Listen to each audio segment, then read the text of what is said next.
હું 1 ગામનો ખેડૂત છું. શું નામ છે?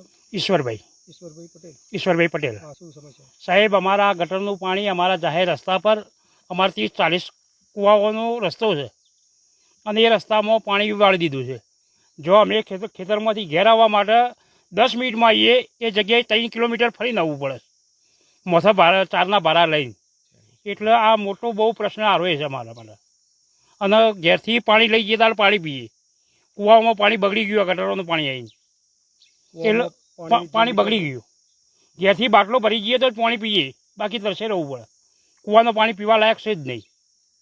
અને આ પાણી સીધું અમારા ખેતરોના નેડિયામાં થઈ અને લુડી નદીમાં જાય છે, દામણી નદીમાં, અને એથી ધરોઈમાં જાય છે અને લોકો બધા પીએ છે. તો હાલ અમારા કૂવામાં પીવા લાયક નહીં, તો આ લોકો કઈ રીતના પીએ છે? ડેમનું પાણી પણ હા, ડેમનું પાણી પણ દૂષિત થઈ ગયું છે. અમારા ગામમાં ડેમનું પાણી આવે છે પણ અમે પીતા નહીં. જો બોરનું પાણી હોય ત્યાંથી લાવીને પીએ છીએ.